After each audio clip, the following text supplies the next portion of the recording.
ఎవరైనా స్టేషన్కి పోగొట్టుకుంది దొరుకుతుందేమని ఆశతో వస్తారు సార్. కానీ అక్కడ పరిస్థితి రివర్స్ అయింది సార్. స్టేషన్కి వస్తే ఉన్నది కూడా పోగొట్టుకోవాల్సి వస్తుందేమో అని భయంతో చస్తున్నారు సార్. అంతలా లంచాలు తీసుకుంటున్నారు వచ్చిన వాళ్ళ దగ్గర నుండి. ఇంకా అలాంటప్పుడు ఎవరు వస్తారు సార్? సార్, ఇంతకీ కేసు ఎంతవరకు వచ్చింది? మీరెప్పుడు బయటకు వస్తారు? వస్తాను, తప్పకుండా వస్తాను. కానీ మీరు చెయ్యాల్సింది చేయకుండా ఎప్పుడు వస్తాను అంటే ఏం చెప్పాలి? పాపం అక్కడ ఝాన్సీ ఒక్కతే కష్టపడుతుంది. అందుకే మిమ్మల్ని రమ్మని తనకి చెప్పి పంపించాను. అవును సార్, మేడం మాకు చెప్పారు, అందుకే వెంటనే వచ్చాం సార్. గుడ్. చెప్పండి సార్, మీరు ఏం చేయమన్నా చేస్తాం. మీకోసం మా ప్రాణాలైనా ఇస్తాం సార్. ఆ పని చేయండి చాలు. సార్,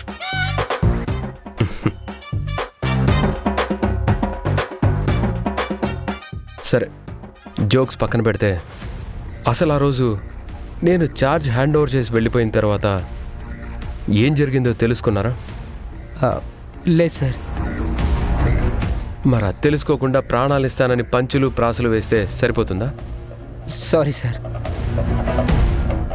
ఫస్ట్ మీరు చేయాల్సింది ఆ విషయం గురించి కూపిలాగండి. అలాగే మనం రికవర్ చేసిన డ్రగ్స్, మొబైల్స్ ఏమయ్యాయో అని ఎంక్వైరీ చేయండి.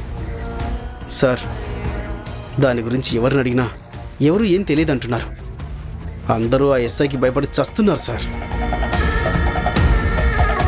మీరందరినీ ఈ విషయం గురించి అడగద్దు. ఇన్ఫర్మేషన్ గ్యాదర్ చేస్తున్నట్టు అస్సలు బయటపడద్దు. చాప కింద నీరులా ఎవ్వరికీ అనుమానం రాకుండా, ముఖ్యంగా ఆ ఎస్ఐకి అనుమానం రాకుండా కనిపెట్టాలి.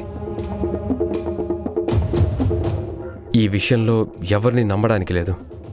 నేనిక్కడ ఉన్నానంటే ఇందులో ఎంతోమంది పెద్దవాళ్ళు ఇన్వాల్వ్ అయి ఉన్నారు. ముఖ్యంగా మన స్టేషన్ వాళ్ళే ఎంతమంది ఉన్నారు. సో నేను చెప్పేది ఏంటంటే మీరు చాలా జాగ్రత్తగా డీల్ చేయాలి. అలా కాకుండా మీరేదైనా చిన్న పొరపాటు చేసినా విషయం అంతా నన్ను ఇరికించిన వాళ్ళకి తెలిసిపోతుంది. వాళ్ళు అప్రమత్తం అయిపోతారు. అర్థమైందా? తప్పకుండా సార్. అలాగే సార్. ఝాన్సీ చెప్పిన దాని ప్రకారం చూస్తే ఈ కేస్ కేవలం డ్రగ్స్కి సంబంధించిందే కాదు. దీని వెనక ఏదో చాలా పెద్ద నెట్వర్క్ ఉందని తన అనుమానం. ఫస్ట్ ఝాన్సీ చెప్తుంటే నేను నమ్మలేదు. కానీ తను కొన్ని ఆధారాలను చూపిస్తే నాకు అనుమానం వస్తుంది. సార్, మేడం మాకు కూడా స్క్రీన్ షాట్స్ షేర్ చేశారు. కానీ అవి 3, 4 ఉన్నాయి. వెతకండి. అప్పుడప్పుడు ఒక్క క్లూ చాలు ఎంత పెద్ద నేరస్తుడినైనా పట్టించేందుకు. నాకెందుకో ఝాన్సీ చెప్పిన విషయాల్ని బట్టి అది చైల్డ్ ట్రాఫికింగ్లా అనిపిస్తుంది. ఝాన్సీకి కూడా అదే చెప్పాను, మీకు అదే చెప్తున్నాను. అలసత్వంగా ఉండకండి, ఏ క్లూ వదలకండి. ఒక్కోసారి మనకి చిన్నగా అనిపించే విషయం కూడా కేసులో చాలా ముఖ్యమైన పాత్ర పోషిస్తుంది.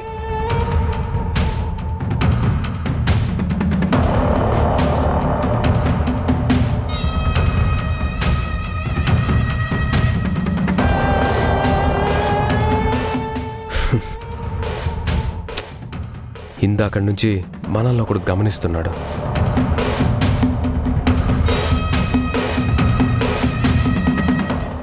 ఏయ్, అలా సడన్గా చూడకండి. Sorry sir. చెప్పాను కదా, ఇందాకే ఈ విషయంలో ఎవరిని నమ్మడానికి లేదు అని. అలాగే మన మీద ఎవరు కన్నేశారని కాదు, మనమే ఇప్పుడు అందరి మీద కన్నేసి ఉంచాలి. Yes sir. Yes sir. మీరు ఇద్దరు ఇక్కడికి వచ్చిన విషయం కూడా చేరేస్తాడేమో, ఎవరికి తెలుసు. అందుకే నేను ఝాన్సీకి క్లియర్గా మీ ఇద్దరిని యూనిఫామ్లో రావద్దని చెప్పమని మరీ మరీ చెప్పాను. పైగా మీరొచ్చి సెల్యూట్ చేస్తుంటే అందరికీ తెలిసిపోదా? Sorry sir. ఇంకెప్పుడు ఇలా యూనిఫామ్లో రామ్ సార్. ఓకే, జరిగిపోయిందేదో జరిగిపోయింది.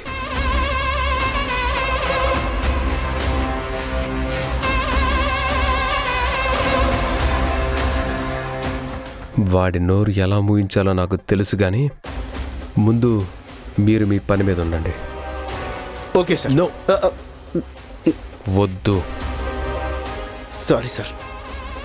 సరే, ఇంకా వెళ్ళండి. జాగ్రత్త. ఏమైనా డౌట్స్ ఉంటే ఝాన్సీని అడగండి. Okay sir. Yes sir. Madhav గారు పదండి, వస్తాం సార్.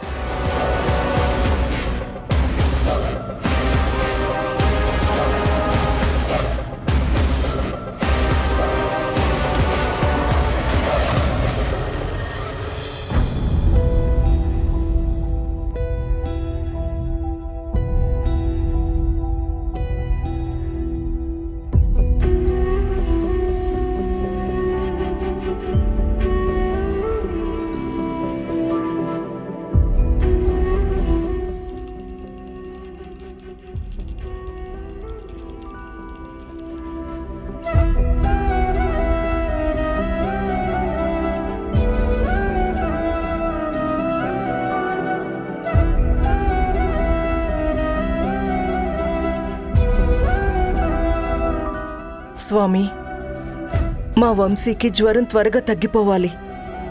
చిన్న పిల్లవాడు తండ్రి, ఆ బాధని వాడు భరించలేకపోతున్నాడు.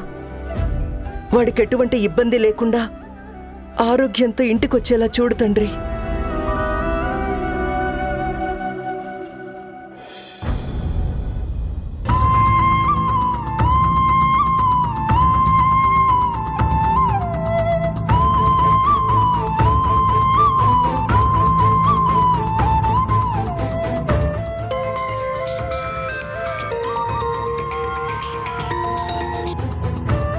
హలో అక్క.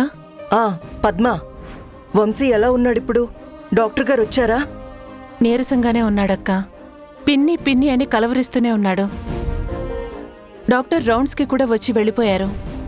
మరి వాడి గురించి ఏం చెప్పారు? బ్లడ్ తక్కువగా ఉంది, త్వరగా ఎక్కించాలని చెప్పారు. ఆల్రెడీ ఎక్కించిన ప్లేట్లెట్స్ కూడా సరిపోలేదంట. ప్లేట్లెట్స్ కూడా ఎక్కించాలన్నారు. బావగారు అడిగితే వాళ్ళ బ్లడ్ బ్యాంక్లో ఓ నెగిటివ్ బ్లడ్ లేదంట. అయ్యో, అవునా? మరిప్పుడెలా? బయట నుంచి మనల్ని అరేంజ్ చేసుకోమనంటే ఈయన బావగారు వెళ్లారక్క. 2 చోట్ల బ్లడ్ బ్యాంక్కి వెళ్తే అక్కడ లేవని చెప్పారంట. అదేంటి, అక్కడ కూడా దొరకపోవడమేంటి? O negative blood group rare కదక్క, తొందరగా దొరకదు కదా.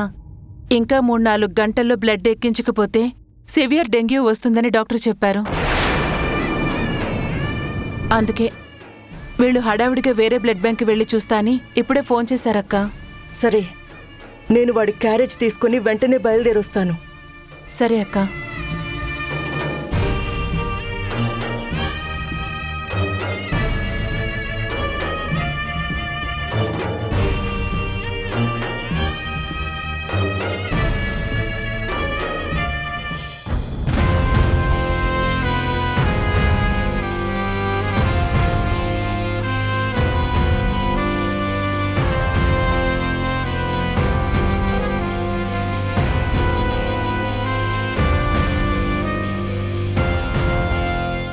ఏంటమ్మా కమల, ఇలా వచ్చావు?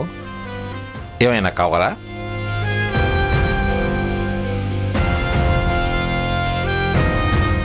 మాట్లాడవేంటమ్మా?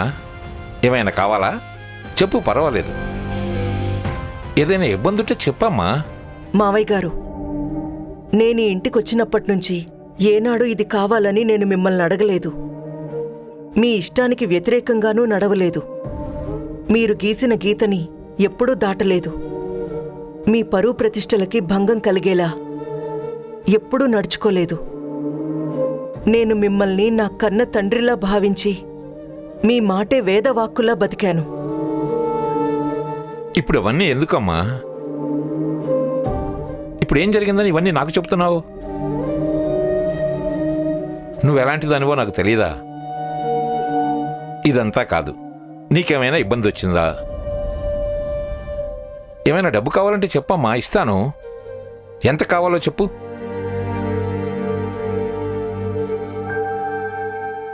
ఓ, మొన్న గౌతమ్ని ఎలాగైనా బయటికి తీసుకురమ్మని అడిగావు కదా, నేను కూడా దాని గురించి ఆలోచిస్తున్నానమ్మా. ఇదిగో ఇంతకు ముందు కూడా మినిస్టర్ గారితో మాట్లాడాను. ఒక 4 రోజులు ఆగమని ఆయన రిక్వెస్ట్ చేశాడు. గౌతమ్ గురించి కాదు మావయ్య. మరింక దేని గురించి? మిమ్మల్ని ఇలా అడగొచ్చో లేదో నాకు తెలియదు మావయ్య. కానీ నాకిప్పుడు ఇది తప్పితే వేరే మార్గం లేదు. మీరు తప్పితే ఈ సహాయాన్ని ఎవరూ చేయలేరు. అసలేం జరిగిందమ్మా? నీకేం కావాలన్నా నిరభ్యంతరంగా అడుగు. నీకేదైనా అడిగే హక్కుంది. చెప్పమ్మా, ఏం కావాలి?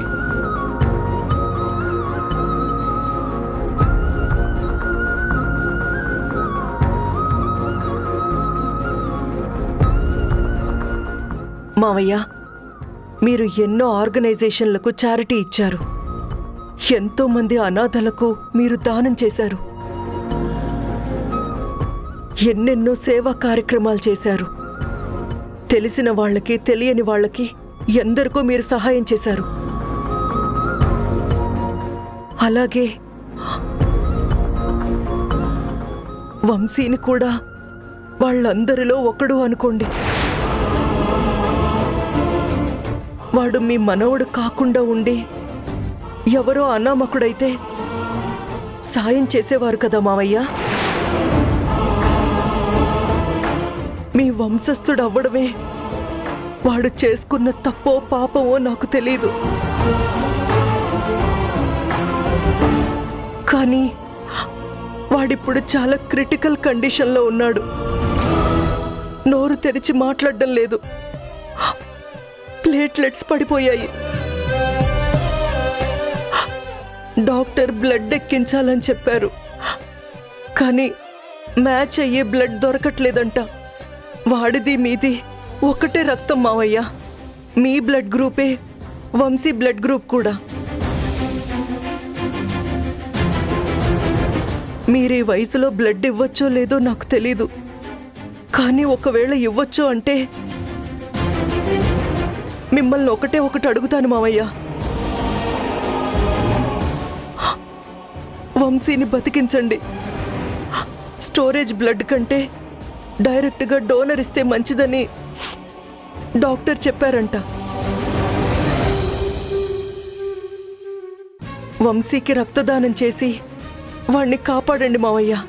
ఇప్పుడున్న పరిస్థితుల్లో మీరు తప్పితే నాకు సహాయం చేయగలిగిన వాళ్ళు ఎవ్వరూ లేరు.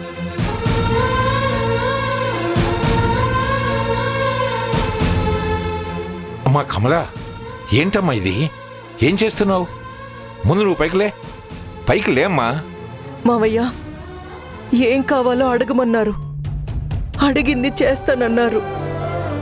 నేను అడిగిన సహాయం చేసి నా మనవణ్ణి కాపాడుతారని అనుకుంటున్నాను. మీరే వాణ్ణి కాపాడాలి మావయ్య. వాళ్ళు నా కొడుకుని చూసుకొని బతుకుతున్నాను. ఒక్కసారి ఆలోచించి సహాయం చేయండి మావయ్య.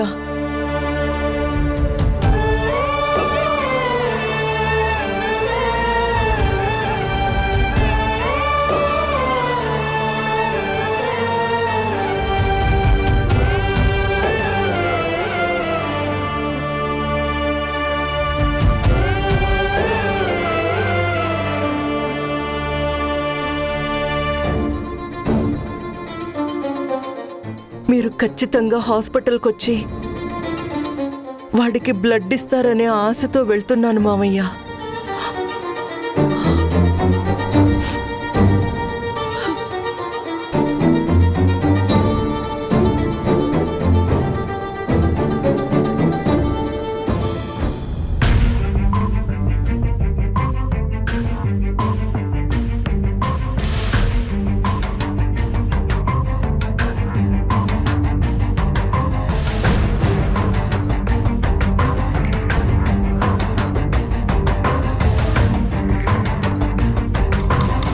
ఆయమ్మా, అప్పుడే స్కూల్ అయిపోయిందా?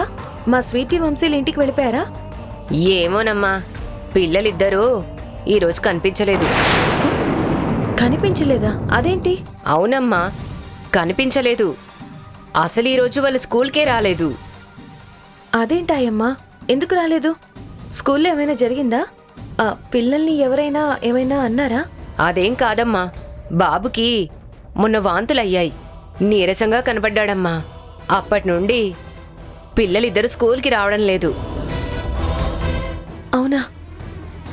ఇప్పుడు ఎలా ఉన్నాడో ఏంటో వంశీ. సరే అమ్మా, మీరు వెళ్ళండి.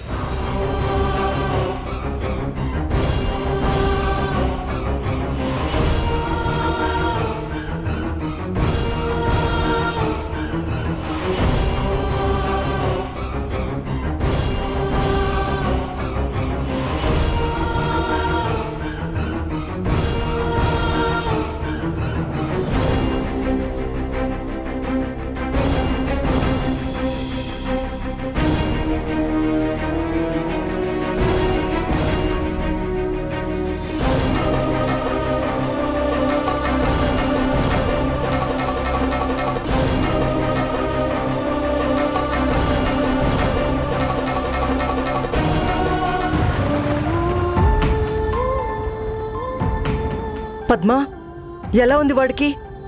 నాన్నా, అయ్యో, ఇంకా జ్వరం తగ్గలేదుగా? డాక్టర్ గారు మళ్ళీ ఏమైనా వచ్చారా? లేదక్కా, ముందైతే బ్లడ్ ఎక్కించాలని చెప్పారు. మరి చంద్ర వాళ్ళకి ఫోన్ చేశావా? చేశానక్క. బయట ఎక్కడా దొరకట్లేదంట. ఇప్పటికే 4-5 బ్లడ్ బ్యాంకులకు వెళ్లారు. డాక్టర్ గారు కూడా స్టోరేజ్ బ్లడ్ కాకుండా డైరెక్ట్ డోనర్ ఉంటే చూడమన్నారు. పద్మా, వంశీకి జావ చేసి తీసుకొచ్చాను. నువ్వు ఏమీ అనుకోకుండా వాడికి తినిపిస్తావా? అయ్యో, అదేంటక్క అలా అంటావు? తప్పకుండా తినిపిస్తాను. అయినా నువ్వెక్కడికి వెళ్తున్నావక్కా?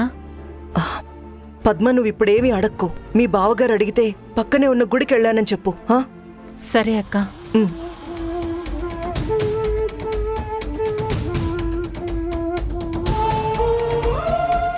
అక్క అంత హడావుడిగా ఎక్కడికి వెళ్తుంది?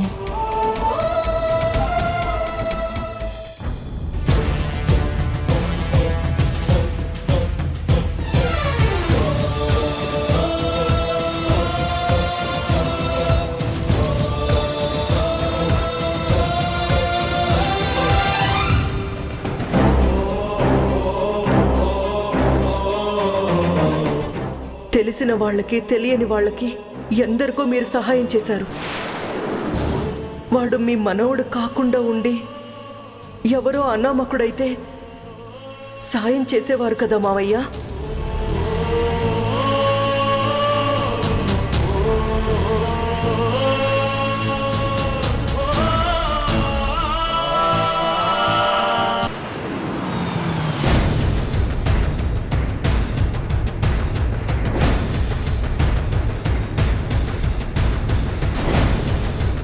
మృణాల్ని, మృణాల్ని,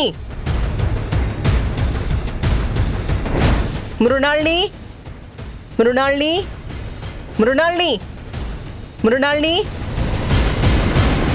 మృణాల్ని.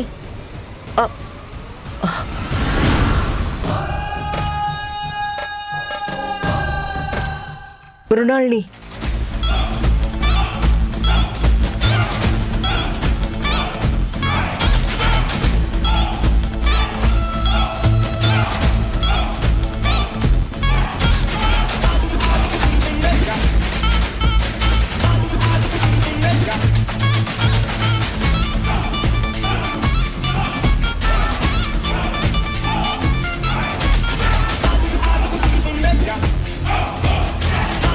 మృణాల్ని, నువ్వే నాకు సహాయం చేయాలి ప్లీజ్. నీకు జీవితాంతం రుణపడి ఉంటాను.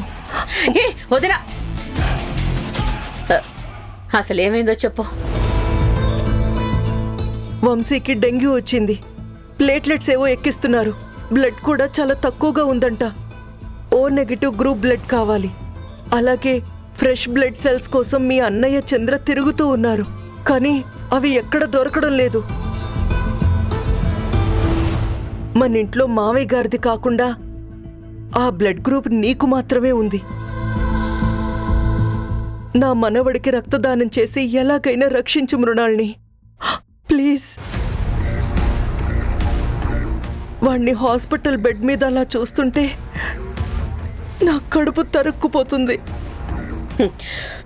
ఎప్పుడు లేంది ఇలా అకస్మాత్తుగా వచ్చింది. నీ మనవడి కోసమా? నేనింకా నా మీద ప్రేమతో వచ్చావేమో అనుకున్నాను. మృణాల్ని, దయచేసి నీ కోపాన్ని పంతాన్ని పక్కన పెట్టి వంశీకి ప్రాణభిక్ష పెట్టు. సరే వదినా, కానీ కానీ ఏంటి మృణాల్ని? చెప్పు, ఏంటో చెప్పు. వంశీ కోసం నేను ఏదైనా చేస్తాను. చెప్పు మృణాల్ని, నేనేం చెయ్యాలి? ఈరోజు నీ మనవడి కోసం ఏదైనా చేస్తాను అంటున్నావు. మరి ఆ రోజు నేను నా భర్త కట్టుబట్టలతో ఇంటి నుంచి బయటికి వచ్చేటప్పుడు ఏం చేస్తున్నావు వదినా? అది కాదు, అది నేను అని అడుగుతానని అనుకుంటున్నావా? అడగను వదినా. అందితే జుట్టు, అందకపోతే కాళ్ళు పట్టుకునే మనుషులు మీరు అని అంటాను అనుకున్నావా? అది కూడా అనను వదినా.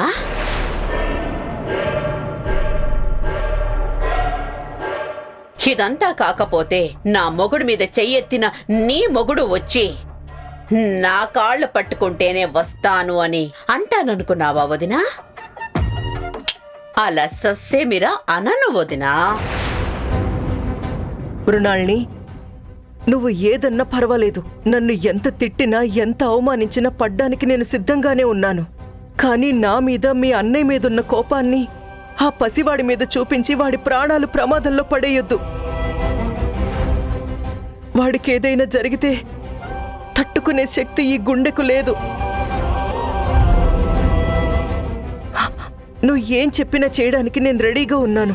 కానీ వాణ్ణి రక్షిస్తానని మాత్రం నాకు మాట ఇవ్వు మృణాల్ని.